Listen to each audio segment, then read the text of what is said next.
Ever seen an all-woman, gender-fluid paranormal investigation team? How about a paranormal investigation team that are all spiritually sensitive psychic mediums? We aim to make spiritual connection understandable and approachable using ethical techniques and little to no jump scares. You'll be encouraged throughout the video to make your own psychic reads and to check them along with us. Not a psychic? Pretend that you're there with us and let your imagination lead the way. You might be surprised at what lines up. At the beginning of each investigation, the three of us take individual notes without talking to each other. We then see what lines up with our reads, check with those experiencing the hauntings, learn what history we can, and then decide what hot spots to investigate. Hell's Kitchen had more than one hotspot, and we were able to make a lot of reads and collect even more evidence. Because of this, there will be multiple YouTube videos. If you don't want to wait to catch the full director's cut all at once, check out my Patreon. Link is below. We all have been making reads. We have come in here, we have made our separate reads, and now we're going to read some reads. It's funny. Because it's us. Yeah. Because we're the fun paranormal investigation group. Do we want to start by like where in the location we were getting things? Like if we were picking up stuff? Does that work?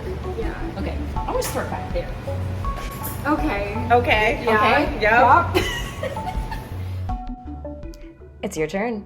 Comment anything you get when you look at this space. Look beyond what you see. Feel the space and trust your gut.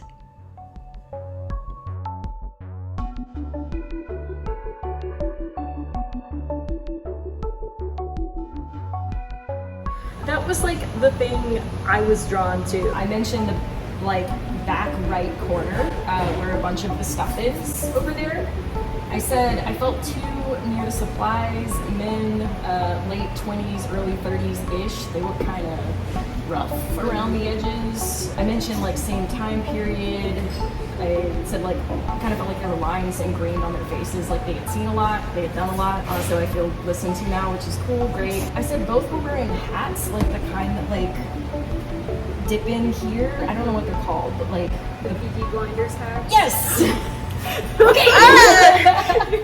Loose jackets, loose pants. I mentioned one, it seemed like he was wearing dark green pants with dark blazer on. Thank you. I don't have to be stoic about it. I wrote down beard shadow, which is like wrong. It's like the shadow of a beard shadow. I mentioned I felt like there was sentience. I felt like they were waiting for things to close, and now they're just generally confused because we're so curious about us, which is what I wrote as well. Okay. Any other thoughts? I piggyback off of that with my two areas that I felt the most going on or the most drawn to, I guess. And the first one is the back right corner of the kitchen. What I wrote about this, I only picked up on one person. Might have just been a conglomerate of the two. Someone back there is waiting, either hiding or waiting for something to pass and watching. And there's multiple like watcher energies in here. One of them is more like a guardian. This is not that. This is different. This is someone who just is in here because they were in here. That I guess is what I wrote about that space. Cool. So I picked up one back there, just kind of chilling. Very much, I don't want to be seen right now, but I'm just kind of here, and I was like, I see you. It was, I actually, so like, I saw something move from there to here when we were standing outside and stop at this table. And I wrote a description about him because I saw him and he was just staring at me, and I was like, I see you. Second chance. You know what to do. What do you feel from this booth? Standing like right here, literally by this booth, and he was wearing a coat and pants, but they all seemed too big for him, and he had a Peaky Blinders hat on. Hey! And he looked agitated. Like he just looked agitated, like, and then everybody's walking by him, just like he's not even there. But he was standing like right here by this booth. Felt like he came from the back, and then came forward, and I only picked up one in the back area. Sweet. Yeah. Okay. Cool. So that lines. Peaky Blinders. That's what I wrote down. I was like, Peaky Blinder hat. So tell us about yourself. Well, I'm Eric, and I've came here in 2014 and bought this spot. Why did I buy this spot? I had a history of so many, it's just like a neighborhood bar, that kind of stuff. This place has got a really great film history too. I mean, it was like a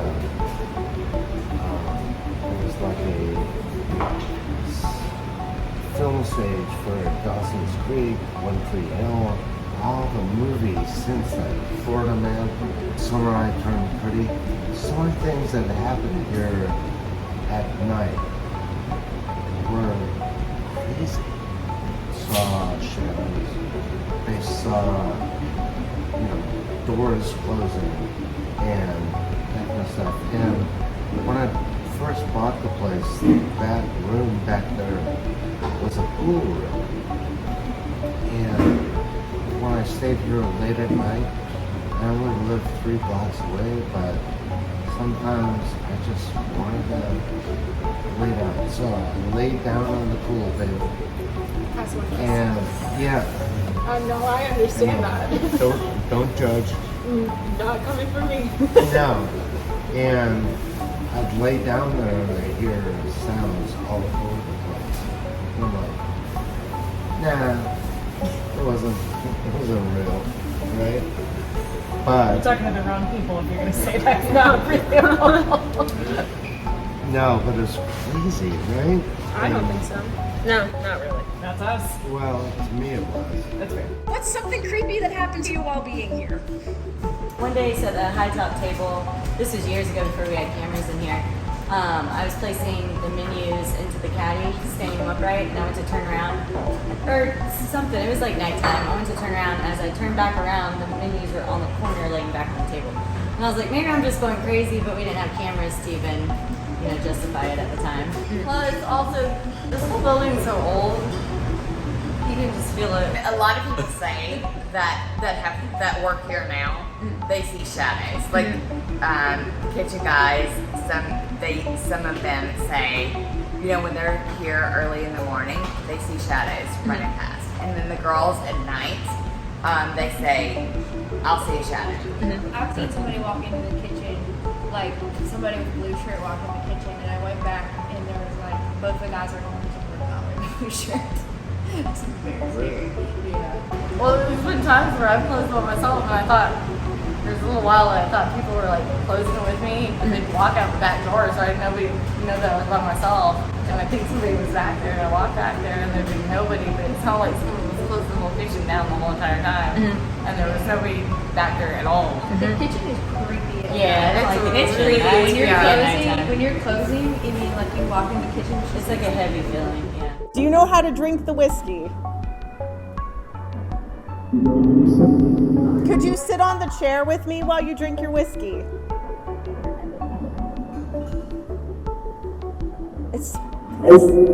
That sounded like drinking. That was wild. Do you want to cheers the whiskey?